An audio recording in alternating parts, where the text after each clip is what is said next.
fazer uma revisão aqui por meio de questões FGV 2023 e aí depois na sequência tem slides para você revisar, tá? São slides esquematizados para você dar aquela última papirada aí, né, o gaga do desespero, tá? Nós não vamos conseguir passar por todos os slides aqui, mas pelo menos os das questões nós pretendemos cumprir aí o cronograma, tá bom? Belezitia? Então vem comigo e vamos com tudo, que o tempo urge.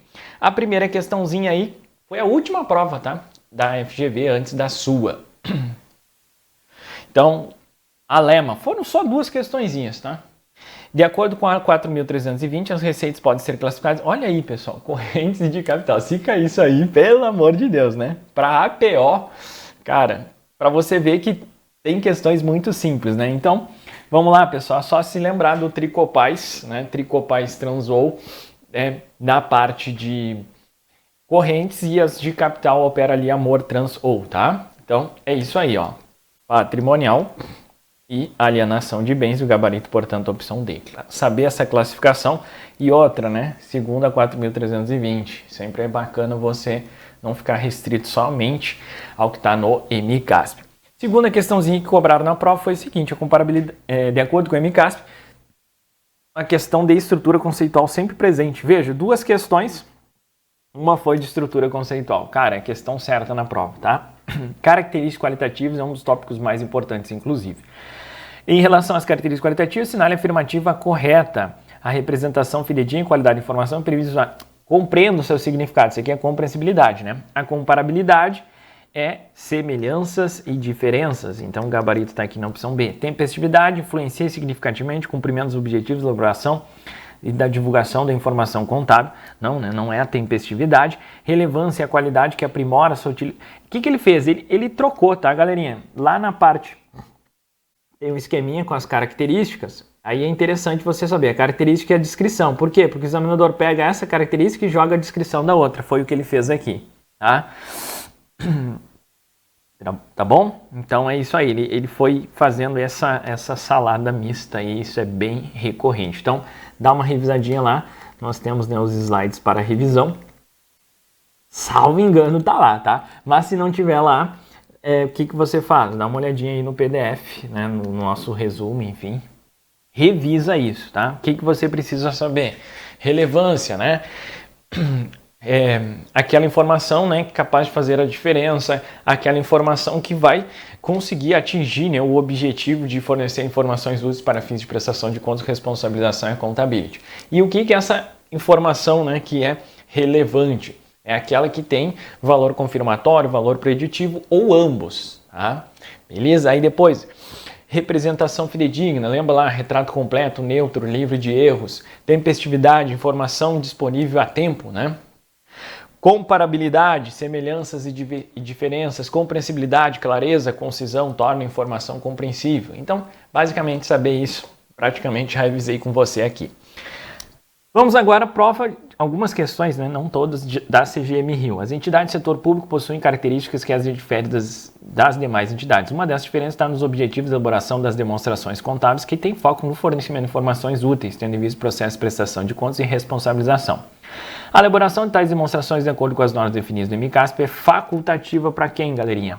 Então, ela é obrigatória, eu coloquei aqui, uma questão bem introdutória de campo de aplicação, né? A gente estuda aí na aula 0 do curso.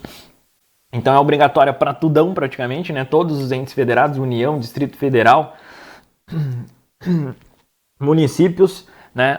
Administração direta e indireta, fundações, fundos, consórcios públicos, lembra aí das dependentes, estatais dependentes. Então, tudo isso aqui, obrigatório. A única que está fora são os conselhos profissionais, segundo o MCASP. Lembra aí que, segundo o Conselho Federal de Contabilidade, os conselhos profissionais estão no campo obrigatório. Mas o que tem sido cobrado é essa perspectiva aí do MCASP, tá? Então, tá tudo aí. No processo de implantação de procedimentos contábeis patrimoniais, o ente público municipal promoveu uma avaliação de itens incluindo seu ativo imobilizado há mais de 5 anos e que, em geral, não são negociados em um mercado ativo. O gestor patrimonial solicitou um relatório detalhado de tais ativos a partir de uma base de mensuração a valores de entrada. Então, ele quer o que, pessoal? Uma base de mensuração de ativo a valor de entrada. E aí, aquela tabelinha está lá embaixo também aqui, tá? Nos slides para revisão, que você precisa saber, né? Quais são entradas, então tá aqui entrada, saída, geralmente observável, específico, observável, não observável. Então essa tabelinha aí é show de bola, tá? Você precisa saber. Então ele queria uma base de ativo, valor de entrada, gabarito aqui, custo de reposição, tá? Lembra aí que nós somos lisões, né? Então líquido de venda, lisões. Está para o ativo, assim como liberação está para o passivo. Quem usa essa tabela? Só nós, né? Então, quem usa? Só nós. Entenderam? Quem cumpre a missão é nós. Fechou? Então lembra disso aí que vai facilitar muito a tua vida. E o reposição está para o presumido. Isso aí já foi cobrado, inclusive, em prova, tá? Essa correlação. E temos duas bases que são iguais, né? Tanto para ativo quanto para passivo. Então essa tabelinha salva vidas. Pessoal, estoques cai muito, né? Cai muito isso aqui. Nesse sentido aqui, agora ele pediu a regra geral, tá? A regra geral é a mesma da contabilidade privada, né? Contabilidade societária. Então, estoques são mensurados pelo valor realizável líquido dos dois, o menor. Então, o gabarito aqui, opção E, né? E aí eu coloquei aqui para você onde está isso. Então, regra geral, custo histórico, valor realizável líquido dos dois, o menor. Quando é para transação sem conta-prestação, é valor justo, almoxarifado, preço médio ponderado, segundo a 4.320. E você pode colocar aqui também primeiro, entrar primeiro a sair, segundo a NBCT-SP 4. Ela prevê as duas, tá? E aí você pode continuar a anotação aqui, só faltou aqui, não cabia no slide, quando é para distribuição gratuita. Então, para distribuição gratuita, o valor irrisório, vai ser o quê? Custo histórico ou custo corrente de reposição. Custo histórico ou custo corrente de reposição. Dos dois, o menor, tá? Então, só anota isso aí, já foi cobrado todos, FGV já cobrou todas essas possibilidades aí. Talvez caia na tua prova, tá? Próxima questão, essa aqui já caiu mais de uma vez, tá? Então, isso aqui está lá no MCASP, que falam que o prédio histórico utilizado como escritório pode possuir benefício econômico potencial de serviço, além de seu valor cultural. Neste caso, o ativo deve ser reconhecido e mensurado na mesma base de outros ativos imobilizários. Isso já caiu mais de uma vez, a banca já cobrou isso aí, tá? Inclusive, acho que antes dessa prova, nós até revisamos sobre isso. Então, é isso que ele está te cobrando aí. Ele só muda aqui a historinha triste, mas é a mesma ideia, né? FGV Jaiminho, põe aí pra mim. O cara só muda isso aqui e é a mesma coisa, né? Vamos evitar a fadiga. Essa aí, pessoal, questão clássica, né? De NBCT-SP 3. Provisões, passivos contingentes e ativos contingentes. Então, a MCASP define ativos contingentes como usualmente decorrentes de eventos não planejados, não esperados, lembra, né? Não planejado, não esperado, que não está totalmente sob o controle da entidade, que acarreta a possibilidade de um ingresso de recursos sobre a forma de benefício econômico ou potencial do serviço. Uma entidade pública acionou judicialmente uma empresa, então a entidade pública está no polo ativo, né? Contra essa empresa, que fraudou informações durante o processo executório, pleiteando a indenização pelos danos ao erário e a prestação de serviço público. À luz dos procedimentos contábeis patrimoniais descritos no MCASP, a entidade pública deve considerar que, se a entrada de recursos for provável, o ativo contingente deverá ser registrado em contas de controle. Então, lembra lá, pessoal, saída provável, né? Tem lá também um slidezinho lá embaixo. Eu falo embaixo porque você daí, né, com, sei lá, no computador, no tablet, no celular, ou imprimiu, tá mais para frente aí, lá embaixo, né, nesses slides que nós estamos colocando aí para vocês. Você tem esse slide, né, que resume a norma 3. Mas saída provável, né? Você vai reconhecer no balanço patrimonial e vai divulgar em nota explicativa. Possível, saída de recursos possível é um passivo contingente. Você não registra no balanço patrimonial, mas divulga em notas explicativas, tá? Só não vai divulgar se a saída for remota, beleza? Aí não faz nada, tá? Lembra aí, passivos contingentes e ativos contingentes, ambos são registrados em contas de controle, classe 7 e classe 8 do PCASP. É isso aí, beleza? Então, gabarito dessa questãozinha, opção C. Questão de PCASP, praticamente certeza aí que deve cair na sua prova alguma coisa nesse sentido, né? Então aqui, o que ele está pedindo? O PCASP padroniza a definição das contas contábeis para 3 naturezas de formação distintas: natureza patrimonial, orçamentária e de controle. Além disso, o PCASP aborda lançamentos padronizados e operações típicas realizadas pelas entidades públicas. Pelas regras do PCASP, um lançamento relativo ao reconhecimento por competência. Pessoal, falou em reconhecimento, competência de perdas. Isso é o que, pessoal? Natureza de informação patrimonial. Tá? Então, se processar como informação de natureza patrimonial. Envolver somente contas da classe 3, não, classe 3 é VPD, né? Envolve perdas com aplicações financeiras, você vai debitar uma classe 3 e creditar a classe 1 ativo, né? Então envolve tanto classe 3 como classe 1, né? E não é todas as naturezas de informação. Isso aqui não tem nada a ver com natureza de orçamentária, por exemplo, tá? Beleza? Então é isso aí. Fechou, não é todas. Guardaram, não tem nada a ver isso aí. Então gabarito, opção B. Nome das entidades de administração pública, objetivo da elaboração e divulgação é o quê? Fornecer informações para fins de prestação de contas, responsabilização e tomada de decisão. Para que a informação seja útil, ela precisa ter o quê? Características qualitativas. Olha aí, TCE Espírito Santo. Então, todas as últimas provas cobraram estrutura conceitual. Não vai ser diferente na tua, né? Quando você diz que a informação apresenta relevância, é o quê? Capaz de exercer influência em razão do seu, olha lá, que eu falei para você, confirmatório ou preditivo, tá? E aqui está onde está isso aí, lá na nossa estrutura conceitual. Uma entidade pública recebeu um lote de equipamentos informáticos, computadores periféricos, por meio de uma doação e assumir a responsabilidade pela retirada, transporte e instalação. No reconhecimento contábil do lote de equipamentos, deve-se fazer um lançamento a débito na conta de ativo mobilizado e a crédito em conta de quê, galerinha? Se essa doação não tem qualquer restrição atrelada, nós vamos debitar o ativo e a contrapartida, o crédito vai ser em uma variação patrimonial aumentativa, uma VPA, e é classe 4 do plano de contas, né? E aí tá aí, ó, doações. As doações são reconhecidas como ativos e variações patrimoniais aumentativas, né? Só não vai ser considerado como variação patrimonial aumentativa se essa doação tiver alguma restrição lá, tá?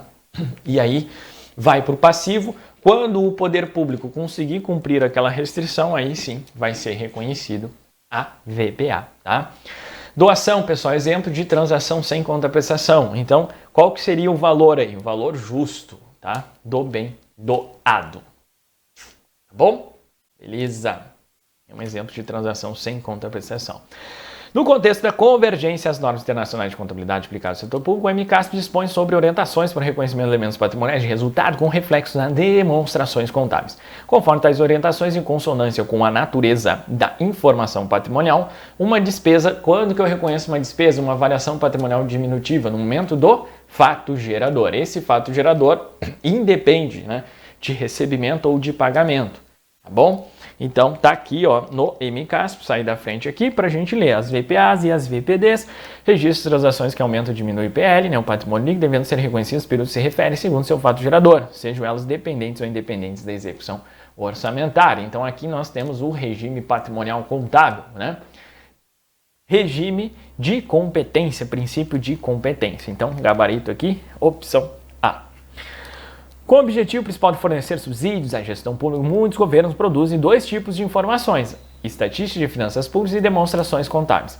Ao avaliar relatórios baseados nesses 2 tipos de informações, deve-se considerar que a estrutura conceitual fala, né, que eles podem gerar interpretações diferentes para o mesmo fenômeno. Está aqui no item 20A. Ó. Os objetivos de informações são distintos e podem ocasionar interpretações diferentes para o mesmo fenômeno, mas deve-se buscar, sempre que possível, o alinhamento entre essas informações. Deve-se buscar sempre que possível o alinhamento entre essas informações, tá? Então, qualquer coisa diferente nesse sentido, você marca errado, tá? Então, não é regime de caixa, enfim, né? Todas as outras opções aí estão erradas. Após o encerramento de um dado exercício financeiro, o gestor de um ente público solicitou uma avaliação do montante de pagamentos de restos a pagar processados e não processados nos últimos 5 anos.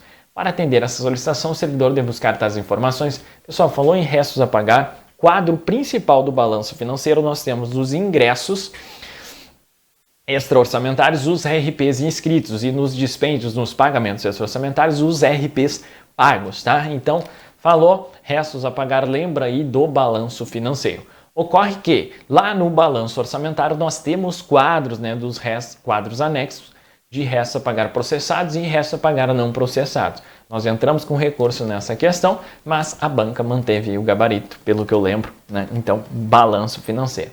De fato, é a mais correta, digamos assim, né? Tem essa parada aí. Olha aí, ó. Balanço financeiro evidencia ingressos e dispêndios extra-orçamentários. Tá aí o que eu falei, ó. Nos recebimentos, nas receitas, né? Nos ingressos extra-orçamentários, nós temos lá a inscrição de RP e nos pagamentos nós temos os pagos, né, no exercício. Beleza? Fechou. Na realização de lançamentos contábeis, uma das regras de integridade prevista do PCASP a ser observada por um servidor refere-se aqui aos lançamentos. Os lançamentos eles devem debitar e acreditar contas de mesma natureza de formação. Essa é a principal regra de integridade do plano de contas aplicado ao setor público. Tá aí, ó, deixa eu sair da frente aqui, ó. A fim de garantir a integridade dos procedimentos contábeis, assim como a qualidade, consistência e transparência de informações geradas, este manual dispõe sobre algumas regras de integridade. E a principal, a mais cobrada, é justamente essa que, né, foi exigida aí. O registro contábil ser feito pelo método de partidas dobradas e os lançamentos devem debitar e acreditar contas que apresentam a mesma natureza de informação. Então, os débitos e os créditos devem estar circunscritos, né, dentro da natureza patrimonial, orçamentária ou controle. Patrimonial, classes 1, 2, 3, 4. Controle, classes 5 e 6 e... Não, controle orçamentário, classe 5 e 6. E natureza de controle, classe 7 e 8. Então, eu não posso, por exemplo, debitar classe 1 e creditar classe 6, por exemplo, tá? Então, é isso aí.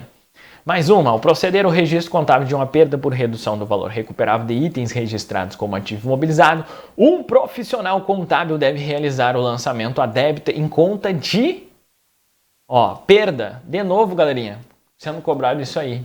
Perda, né? Então você debita lá, ó, tá aqui embaixo, o VPD com redução ao valor recuperável e acredita em uma conta redutora de ativo, redução ao valor recuperável de ativo imobilizado nesse caso. Então, deve realizar o lançamento a débito em conta de variação patrimonial diminutiva. Então, sempre que houver perda, débito em VPD. Quando houver ganho, crédito em VPA, tá? Então, anota aí, ó, perda,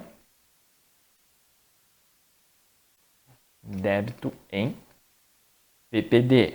Quando houver um ganho,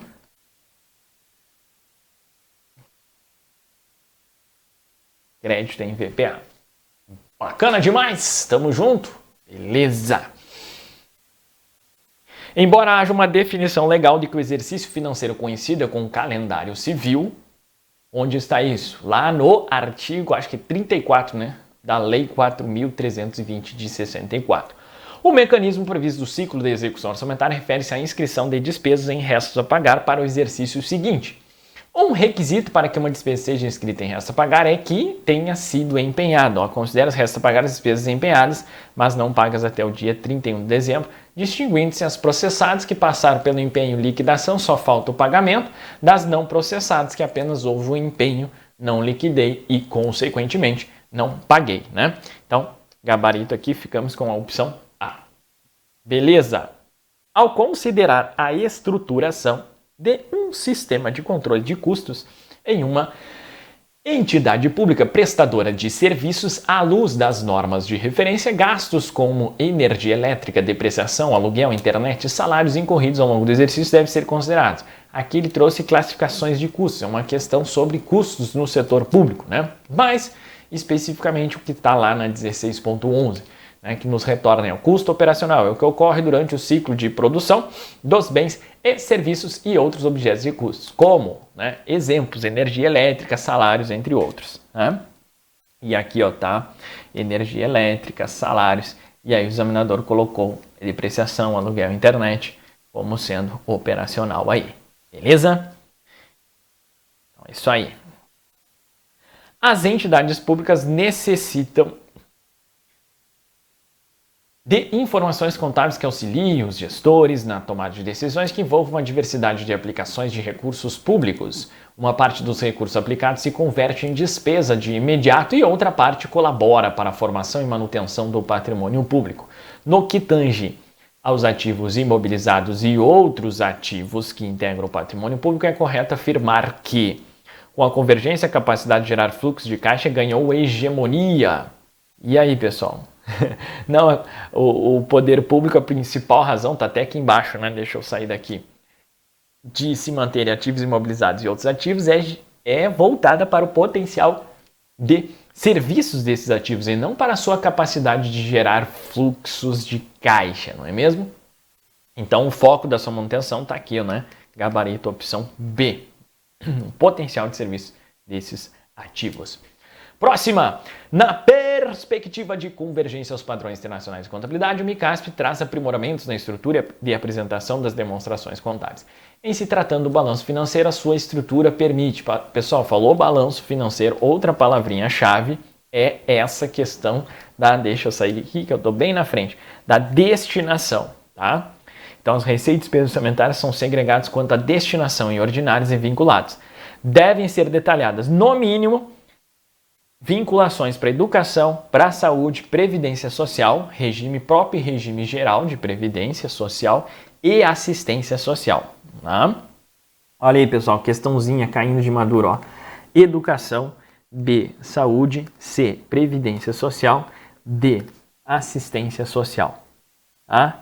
E aí o que ele vai colocar? Sei lá, E, seguridade social. Ah, mas professor, cara... Daria para discutir? Sim. Ó, as receitas e despesas orçamentárias deverão ser segregadas quanto à destinação em ordinários vinculados no contexto do balanço financeiro. Né? Nesse sentido, o manual de contabilidade aplicado ao setor público, né, destaca que deverão ser detalhadas no mínimo as vinculações... Não, ele vai falar o seguinte, ó, as opções a seguir indicam, né, o detalhamento mínimo proposto lá, né, previsto pelo manual de contabilidade, à exceção de uma, assinalia. E aí o gabarito vai ser qualquer coisa que ele colocar lá. Pode ser educação, saúde, segurança pública, por exemplo, né? Eu colocaria seguridade social. Ah, mas a seguridade social envolve previdência, assistência social, saúde, né? Tem uma parada assim.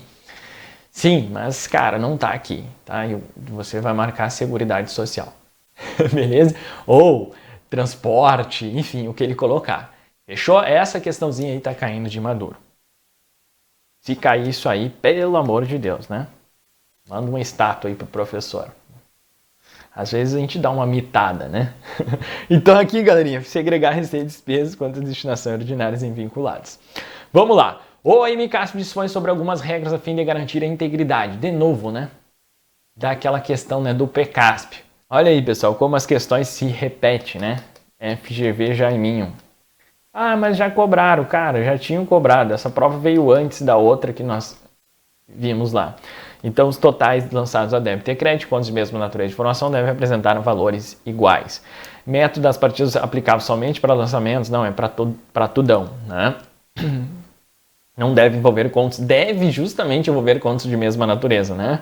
Então, gabarito aí, opção A. Há situações em que as entidades públicas se deparam com o desafio de registrar de forma apropriada itens individualmente insignificantes, como o acervo de livros, revistas e periódicos de uma biblioteca escolar. Para esses casos, o MICASP dispõe sobre o critério do valor conjunto. É interessante, né, porque esse critério do valor conjunto, ele nos retorna, né, que a entidade avalia todos os seus custos de ativos imobilizados no momento que eles são incorridos, né, ao aplicar esse critério. Tá? Beleza. Então, permite o reconhecimento de um ativo a partir da agregação, né, dos custos incorridos. Beleza?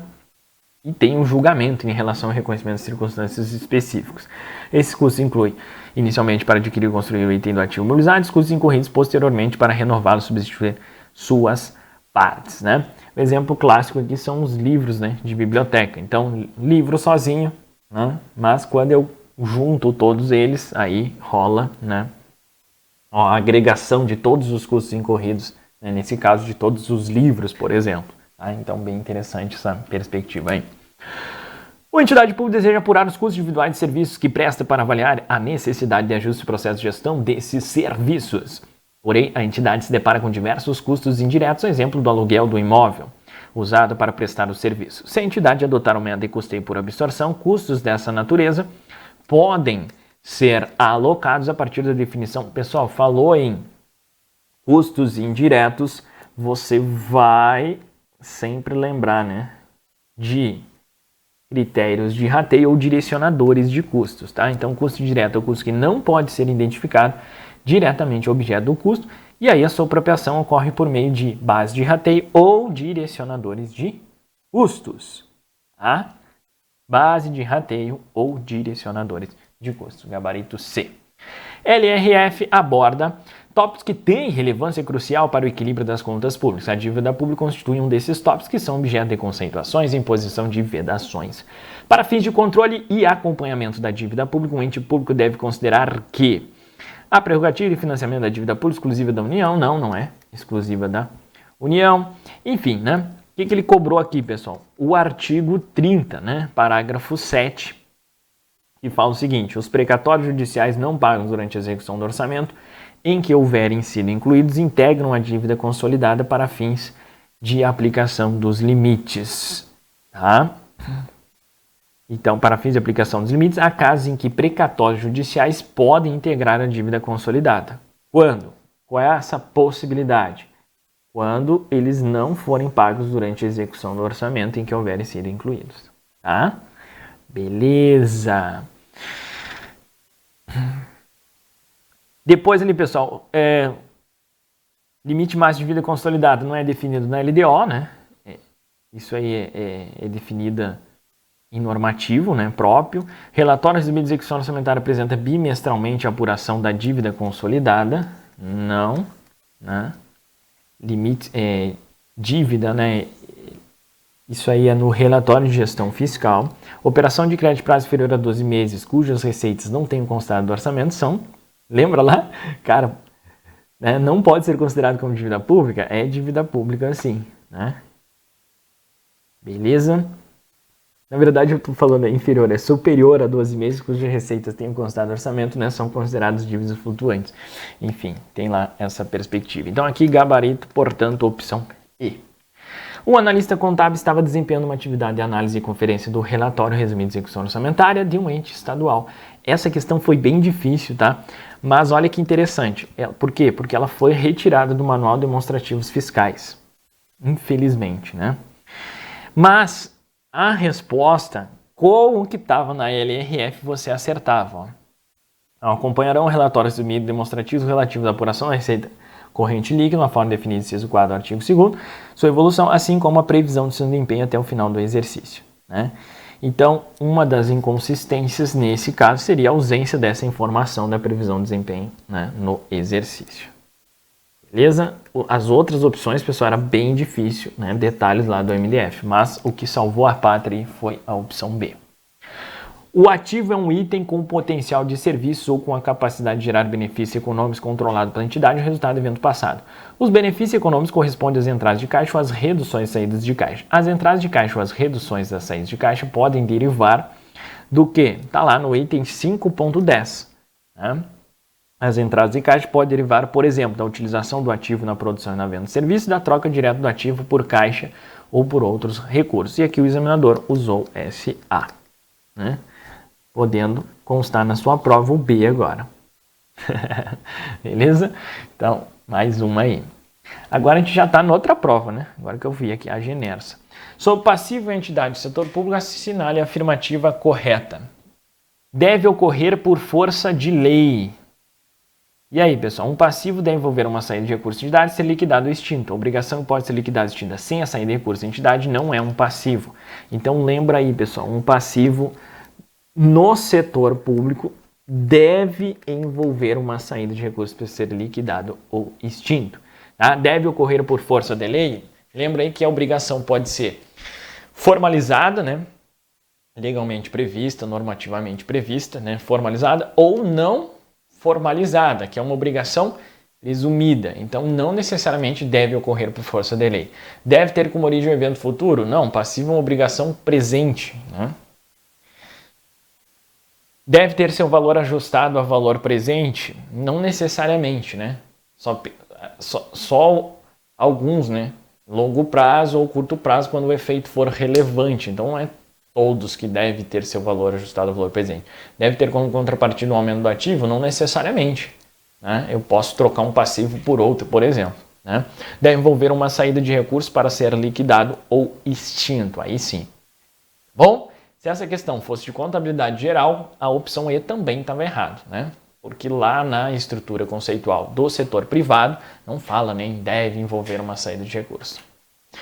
Característica qualitativa e outra prova, os caras cobrando isso aí de novo. Então, pessoal, né, fica a dica aí, pelo amor de Deus.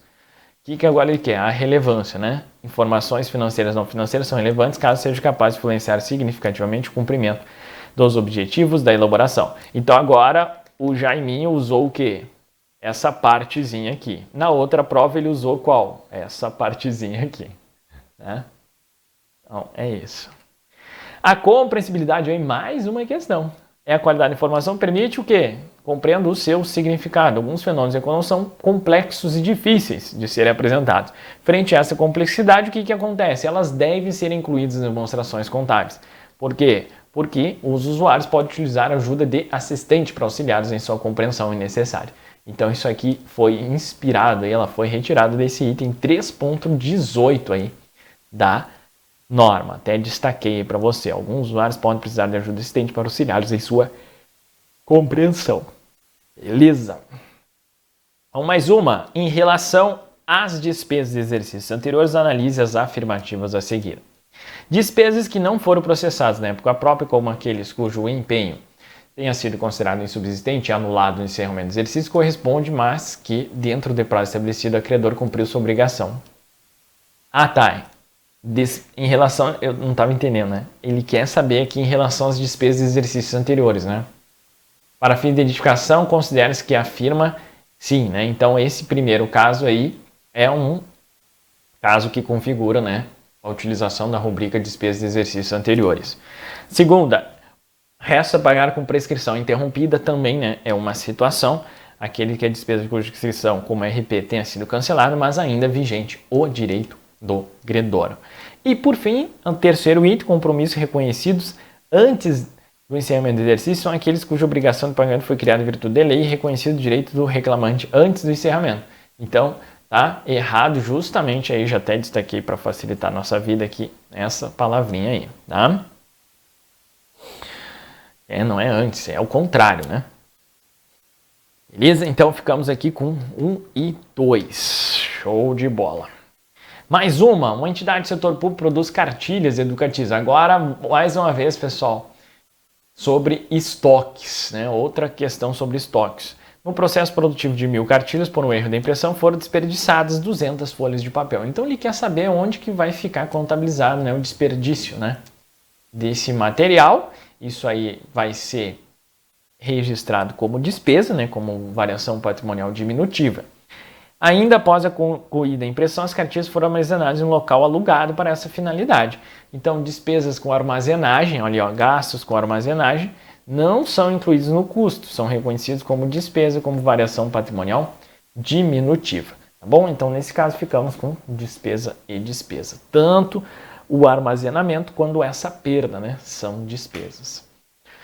Uma entidade do setor público realiza manutenções preventivas mensais em seus elevadores. Para isso, são gastos mensalmente 2.000 em material e 5.000 em honorários aos técnicos que realizam o serviço. Assinale a opção que indica a contabilização dos gastos com manutenção mensal das demonstrações da entidade. Então, o que a gente tem aqui? Deixa eu sair da frente. A entidade não deve reconhecer no valor contábil de item do imobilizado os gastos de manutenção usual. Pelo contrário, esses gastos serão reconhecidos no resultado do período, né, como variação patrimonial diminutiva, como despesa. Beleza? Gastos de manutenção usual são principalmente gastos de mão de obra e produtos consumíveis e podem incluir os gastos de pequenas peças. A finalidade desses gastos é muitas vezes descrita como sendo para reparos e manutenção do item do ativo imobilizado. Portanto, tanto os materiais como os honorários são reconhecidos como despesas do período. Né? Então, a gente soma aqui 5.000 mais 2.000, chegamos no gabarito 7.000 em despesa. O governo do estado Sigma adquiriu um terreno pelo exercício de poderes ao confisco. O terreno será utilizado para a construção de moradias populares. Assinale a opção que indica, respectivamente, a contabilização e mensuração do terreno na data de aquisição. Beleza? Pessoal, é um terreno, né? Para o quê? Para usar na construção de moradias populares. Né? Então, é um exemplo de transação sem contraprestação. Por quê? Porque ele usou poderes de confisco. Beleza? Se é uma transação sem contraprestação, nós vamos computar pelo valor justo. Beleza? Então, ó, só com isso você já tiraria a E e a B. E aí não é realizável a longo prazo e não é propriedade para investimento. Seria propriedade para investimento se fosse para valorização de capital. Então lembra aí, pessoal, terreno, né? Basicamente 3 grandes formas, né? Terreno para uso, né, nas atividades operacionais, nesse caso nós estamos no contexto do setor público, né, construção de moradias populares. Então esse terreno vai ser o quê? Para uso, né, no potencial de serviço, ampliar o potencial de serviço. Né? Então está relacionado à parte finalística do poder público. Logo, uso, imobilizado. Tá? Se esse terreno for para valorização de capital, aí investimento, né? Ativo não circulante, investimento, propriedade para investimento. E se ele for para venda, aí vai ser classificado como estoque. Tá? A banca já cobrou as 3 classificações aí. Então depende o que? Da intenção, né, que a entidade do setor público pretende com aquele terreno. Uma entidade do setor público adquiriu aparelhos de ar-condicionado para salas de atendimento ao público por 50 mil. Então, o preço de aquisição, 50 mil. Além disso, incorreu em 10 mil por conta da instalação. Isso é um custo diretamente atribuível, entra no custo, né, do imobilizado, nesse caso, o ar-condicionado. Então, o custo de aquisição é 60 mil. A entidade estimou que a vida útil dos aparelhos será de 5 anos e o valor residual de 20% do custo. Então, 10%, 6 mil, 20%, 12 mil. Então, o valor depreciável vai ser de 48 mil. Assinar a opção que indica o valor base depreciável desses ativos no início do reconhecimento da depreciação. 48 mil. Se ele pedisse o valor da depreciação anual, dividiria por 5 anos. Beleza? Se ele te pedisse a depreciação mensal, dividiria por 5 vezes 12, 60 meses. Você teria a mensal. E por aí vai, tá? Bacana. Então, cálculo de depreciação básico. Uma entidade do setor público adquiriu móveis para quê? Para usar em sua atividade fim. Então, esses móveis são ativos imobilizados. Como tais, são previstos, né, a depreciação aí. Esses têm vida útil estimada em 10 anos, são depreciados pelo método da linha reta. Assinale a opção que indica, respectivamente, o momento em que se inicia e o momento em que cessa a depreciação. Então, aspectos temporais de depreciação, né? Item 71 da NBCT-SP 7, né, de ativos imobilizados. A depreciação do ativo se inicia quando esse está disponível para uso e ela cessa quando o ativo é baixado, desreconhecido. Então, gabarito aqui, opção C. Muito massa essa questãozinha. Norma 8, intangível. Alguns intangíveis são definidos como patrimônio cultural intangível, devido à sua relevância cultural, ambiental e histórica. As opções a seguir apresentam algumas características desse tipo de ativo, à exceção de uma. Então, quais são as características aí? Aí, ó. Foi daí que ele tirou. O valor em termos cultural, ambiental e histórico é improvável ser totalmente refletido. Está lá na opção E. Obrigações legais estatutárias podem impor proibições ou severas restrições de alienação por venda. O valor pode aumentar ao longo do tempo e pode ser difícil estimar a sua vida útil. Né? Então, gabarito aí, opção B, devem ser reavaliados periodicamente. A amortização de um intangível deve ser normalmente reconhecida no resultado do período. Assinar a opção que indica quando a contabilização tem um tratamento diferenciado. Item 98. Olha lá. Ó.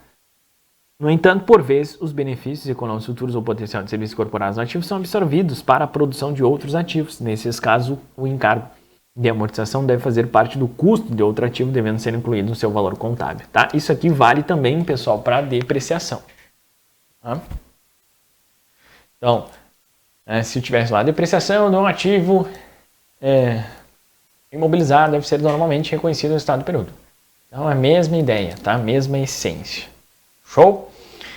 Beleza? Gabarito, portanto, opção E. Vamos mais uma questãozinha. As receitas recebidas pelas entidades do setor público têm origem tanto das transações com contraprestação quanto das sem contraprestação. Em relação às receitas, analise as afirmativas a seguir. São exemplos de receitas sem contraprestação. Estado soberano.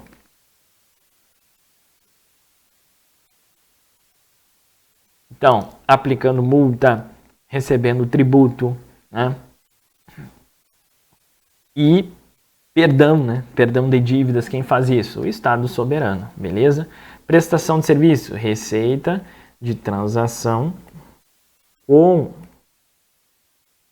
contraprestação, né? A prestação de serviços. Receita de transação com contraprestação, lembra aí do Estado, empresa, prestando serviço, vendendo bens, né? É isso aí. Beleza? Uso por parte de terceiros de ativos que geram juros. Isso aí vai gerar também, né? Uma receita de transação com contraprestação. Belezitia. Então, 1, 2 e 4 são transações sem contraprestação. Tá aí, ó. Tinha até esquecido que tinha os slides. Foi daí que ele tirou. Massa, né? Ó, royalties, dividendos. Então, põe aqui, ó, Estado, empresa, e fica top esse slidezinho. E aqui, Estado soberano, poder do império, né? Estrutura conceitual, mais uma questão aí, aplicada na prova da Genessa. A segunda opção que indica uma restrição. E aí, pessoal? Tempo é? Objetividade? Não. Valores monetários? Não. Falta de profissionais capacitados. Esse aqui merece, né, o selo KKK aí. Materialidade é uma das restrições, né? A materialidade é classificada como uma restrição. Por quê, pessoal? Porque eu não tenho um limite quantitativo uniforme, né? Então, a materialidade é um aspecto da relevância. Beleza? Nós temos aí também, né, o custo-benefício. Então, os benefícios têm que superar os custos, é a segunda restrição. E a terceira restrição da informação é o quê? O equilíbrio apropriado entre as características qualitativas, tá? Então, fechamos aí. Em uma entidade do setor público, a demonstração que evidencia as alterações verificadas no patrimônio resultantes ou independente de execução orçamentária que indica o resultado patrimonial, VPAs em confronto com VPDs, né? Então, esse resultado patrimonial, ele é obtido na demonstração das variações patrimoniais. Balanço financeiro, resultado financeiro, balanço patrimonial, saldo patrimonial, né? Balanço orçamentário, resultado orçamentário e DMPL e as próprias mutações aí no patrimônio líquido, né? O próprio nome já indica. Beleza? Então, gabarito aqui, a opção D. Fechamos, meus queridos. Olha que legal. E ainda sobrou um tempinho para a gente passar nos slides para revisão, tá? Depois deixa o feedback se você curte esse tipo de revisão, tá? Porque veja, a gente resolveu aqui toneladas de questões e já tem um gabarito para você. Me manda um alô lá no @profgilmarpossati, tá? Ou manda uma mensagenzinha lá no nosso Telegram. E para mim ter noção aí se você curte. É óbvio que é super rápido, né? Sempre tem alguém que reclame, mas tá tudo bem, né? Tá tudo bem. Não tem como a gente agradar 100% das pessoas. O legal é agradar o máximo possível, tá? Então aqui a ideia é sempre agregar o máximo possível. Porque eu não curtiria muito assim se eu pegasse o material e os slides e cara, cadê o gabarito, né? Então eu vejo que era uma angústia da galera. E aí ultimamente, nas últimas revisões, mais recente, né? Meses atrás aí, eu trouxe esse formato, né? De já trazer o gabarito ali de boa e inclusive já tentar colocar, né, sempre que possível, um critério, né, onde está a norma, enfim, de onde que retiraram aquela questãozinha. Então fica uma parada bacana. E além disso, às vezes, né, não dá tempo, às vezes dá tempo, eu trago aqui os slides para revisão, né? São complementares. São muitos slides, não vou passar por todos, vou passar rapidão por cima aqui. Tem uma super revisão de contabilidade pública aqui que eu coloquei no canal Contabilizando. Então, lá eu falo de boa parte desses slides, porque foi uma revisão em que eu foquei na parte teórica, tá? Então, se você quiser, tá lá disponível essa super revisão de contabilidade pública em boa parte desses slides aí sim. Eu paro aqui e fico 2 minutos em cada slide, tá bom? Então, se você quiser ampliar, tem essa possibilidade aí. Então, veja, pessoal, que eu penso realmente em você de todas as formas possíveis, tá? Mas é claro, né? É difícil agradar todo mundo, a gente sempre se esforça o máximo possível.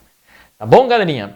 Então, cara, isso aqui, né? Saiba o que entra nos cursos aqui, cai bastante, né? Estoques, imobiliário, intangível adquirido separadamente. A gente viu ali, né? Mais de uma questão que cobrava esse tipo de exigência. Então, tem que saber. Aqui eu trouxe até algumas questões extras, né? Então, por exemplo, essa questão que foi cobrada no CGE Santa Catarina. Era só saber isso, tá? Então, era somar ali e chegar nos 26 mil reais, né? Então, 20 mil, mais 400, mais 600, mais 3 mil, mais 2 mil. E os 28 é só uma informação ali que não é o caso, né? Por quê? Porque nesse caso, aparelhos de ar-condicionado para usar nas salas é um ativo imobilizado. Então, o quê? É avaliado ao valor de custo, não o valor justo, né? Então, era essa a ideia aí. Essa tabelinha que a gente já viu, inclusive uma questãozinha, né? Então, as bases de mensuração, até expliquei. Aqui eu trouxe uma questão inédita da Fundação Gilmar Possati aí, né?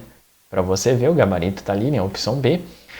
Definições de normas, volta e meia, isso aí é cobrado em prova, né? Então, eu trouxe algumas, então você precisa saber o que é o imobilizado, o que é o intangível. Estoques, a banca cobrou já recente, tá? Qual é a definição de estoque? Se eu não me engano, no TJ, Rio Grande do Norte, tá? Que era uma prova que eu até pensei em colocar aqui, mas não dava, né? Era muita questão. Então, nós optamos por essas aí. Eles cobraram, se eu não me engano, eles cobraram aqui, ó, estoques. Foi uma prova recente. Era um desses itens aqui, ó. Na forma de materiais, esse aqui, ó. Acho que foi TJ Rio Grande do Norte que eles colocaram. Tá? Então, olha aí que legal. E essa parte de custos, cara, isso aqui é uma tranqueira, tá? Então, toma cuidado em sistema de custos do governo federal, um sistema estruturante. O sistema de informação é o sistema TI, então ele pode alterar, tá? Essa outra linha aqui de cor, por que está destacado? Porque são onde ele vai trocar um por outro, tá? Então aqui ele vai trocar o que é perda, o que é despesa, tá? E aí tem as palavras-chave, né? Então, desembolso, pagamento, gasto, dispêndio, investimento, aquilo que é ativado, né, levado ao ativo, perda, né, redução do patrimônio, custo, aquilo que é utilizado, né, na produção. Custos reais, históricos, operacional, ciclo de produção, padrão ideal, estimado, projetado, controlável, responsabilidade, quem controla, quem é o gestor que controla esse negócio. Então, se você sabe essas palavras-chave, fechou todas, né? Custo de oportunidade, alternativa, né? Objeto de custo está relacionado à mensuração. Centro de custo, acumulação. Sistema de custeio, modelo de mensuração. Método de custeio, apropriação. Apropriação do custo, reconhecimento do gasto de determinado objeto de custo previamente definido. Acumulação, né? Fluxo físico e real da produção.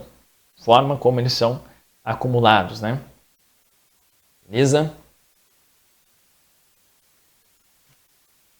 E aí uma questãozinha, né? Para te mostrar como que isso aí poderia ser cobrado em prova.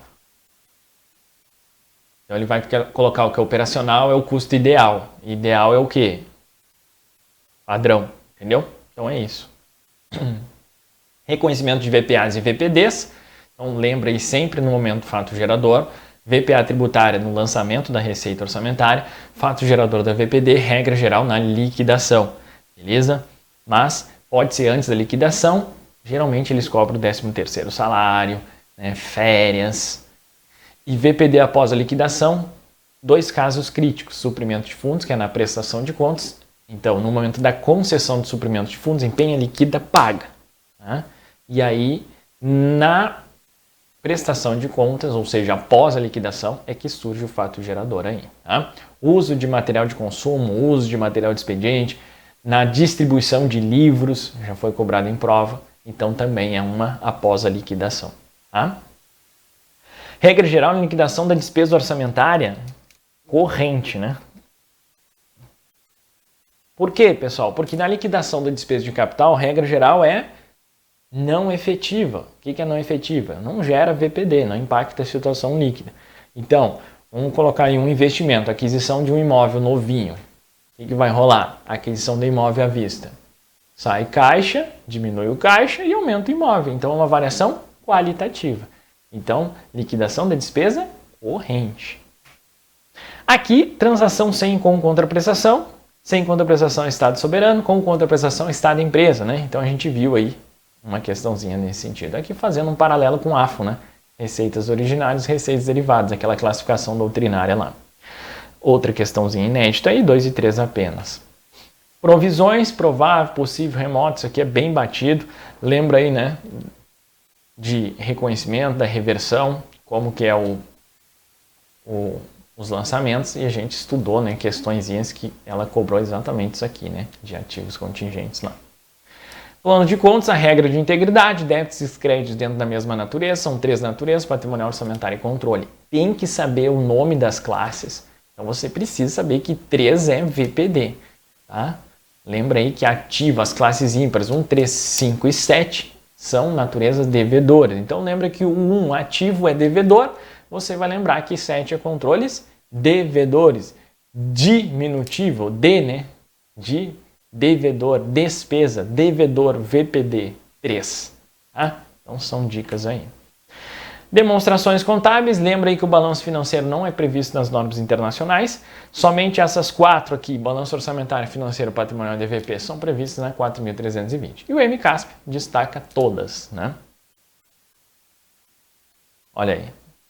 Então, o balanço financeiro não é previsto, né, pelas IPSAS, pelas normas internacionais, e, portanto, a 11 é a convergência, não está previsto na norma 11. Aí depois, pessoal, os principais resultados, né? Então, balanço orçamentário, resultado orçamentário, arrecadação com empenho, ele pode te cobrar só o resultado da receita ou pode te cobrar só o resultado da execução da despesa, né?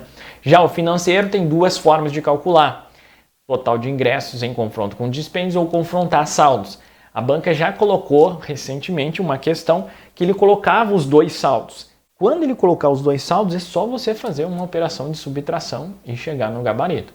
Quando ele não coloca, aí você precisa pegar todos os ingressos e confrontar com todos os dispêndios. RP inscrito, ingresso, RP pago, dispêndio, né? Ingresso maior que dispêndio, resultado financeiro positivo, né? Lembra aí que não é um superávit financeiro, porque este é calculado no balanço patrimonial.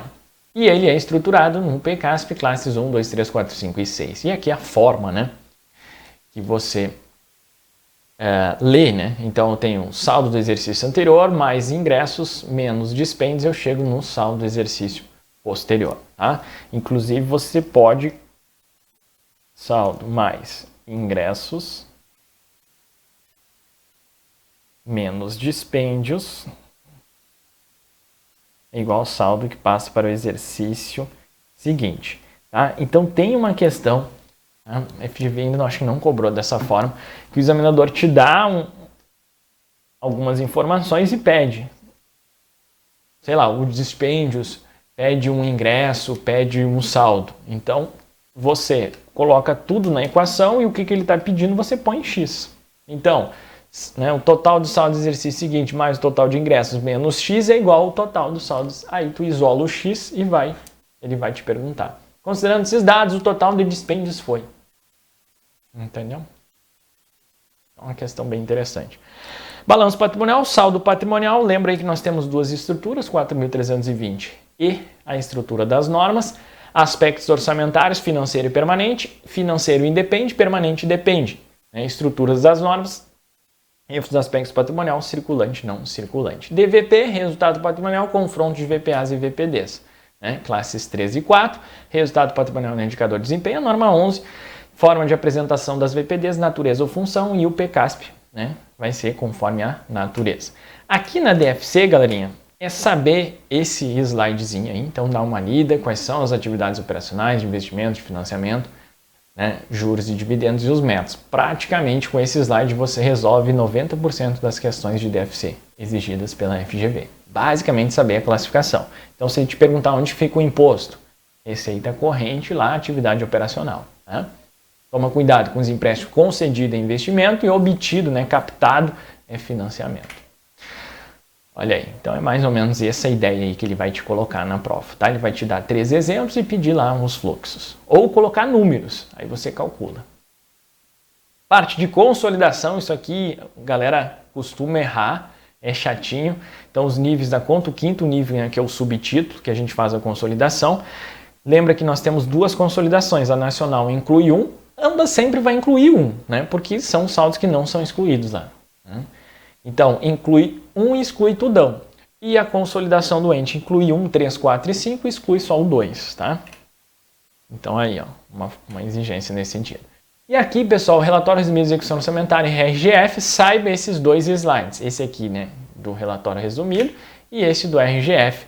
Com isso aqui você resolve a grande maioria das questões também, tá? E aqui, pessoal, dicas extras, tá? A FGV, às vezes, ela cobra detalhezinhos das normas. Então, eu coloquei aqui as principais normas, né?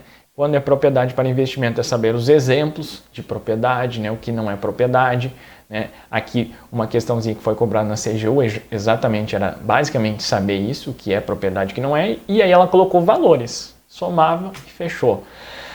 A de 14 de custos e empréstimos é basicamente saber esses dois tratamentos, tá? Então, tratamento padrão, todos os custos são considerados como despesa e o alternativo, né, depende, né, diretamente atribuível incluído no custo, não relacionados a ativos qualificados, reconhecido como despesa.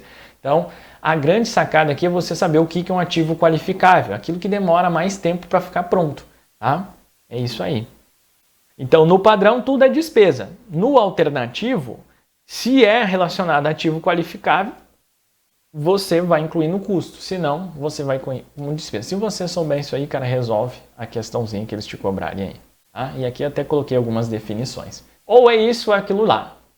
É isso, vai cair da norma 14. Olha aí, até coloquei uma questãozinha. Cara, esses slides, pelo amor de Deus, cara, tão muito bons. Puta que pariu, eu nem lembrava, velho. Mano do céu, tá muito bom isso aqui.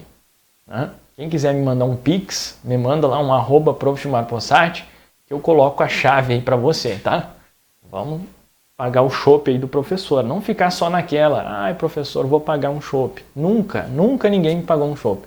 Então, pede lá, professor, manda lá o Pix que eu vou pagar um chopp. Aqui em João Pessoa tá R$ 5,95 o chopp, tá? Então manda lá R$ 5,95, tu vai pagar o meu chopp. Beleza? Acho que até tem a chave, prof.possati@gmail. Deve ter uma chave, né? prof.possati@gmail.com. Quem que vai mandar um Pix aí, cara? Tá muito bom isso aqui, pelo amor de Deus. Tem 1 minuto, galerinha. 59 minutos. Então, o último minuto, tá? Norma 21. Dá uma lida nisso aqui.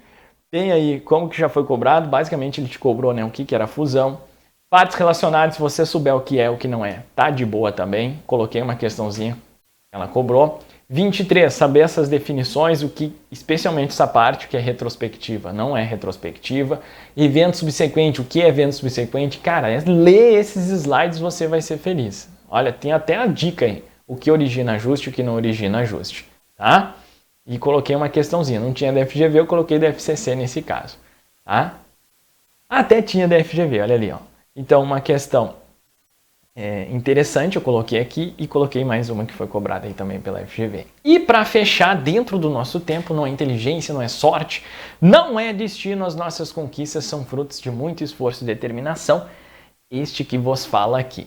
Beleza? Então, uma boa sorte, tamo junto e misturado. Me siga aí nas redes sociais, lá no Instagram, no @profmarpossati, manda lá um contato se você curtiu, né? Telegram, @canal Contabilizando, e meu YouTube, para dar uma força, vai lá e se inscreve e ativa o sininho. Pessoal, por incrível que pareça, 1 hora pontualmente, né? 1 hora e 30 segundos. Valeu demais, tamo junto e a gente se fala na próxima oportunidade. Valeu demais, uma boa prova!